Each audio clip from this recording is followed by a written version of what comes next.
Hari ini kita dapat menyempurnakan satu lagi program di bawah Wanita Madani yang diinisiatifkan oleh Wanita Pakatan Harapan untuk kita iftar bersama-sama, iftar kasih Wanita Madani.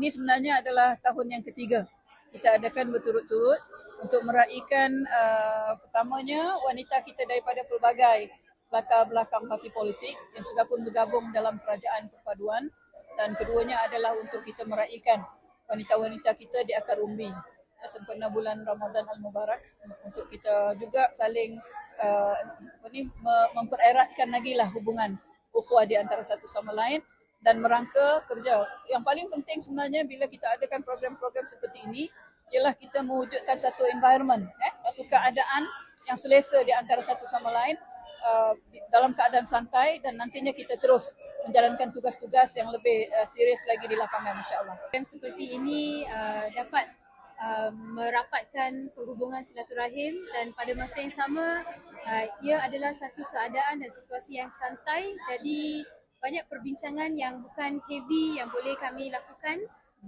di antara ahli-ahli daripada parti yang kami tak jumpa kalau tak ada program sebegini. Dan ia adalah satu langkah persiapan untuk kita menghadapi PRU yang akan datang. So semua kerjasama untuk menggimbling tenaga, berganding bahu bersama-sama untuk memastikan calon-calon wanita juga dipertimbangkan untuk diletakkan dalam senarai utama lah. Bukan saja di Selangor tetapi di seluruh Malaysia. Di peringkat wanita perpaduan ni, kita lebih mahu supaya ada saling hormat-menghormati, dan apapun perbezaan, apapun masalah di luar sana, kita selesaikan di meja rundingan ataupun di meja perbincangan yang tak perlu semua orang tahu. Kita pun sudah berada dalam keadaan politik yang matang sepatutnya.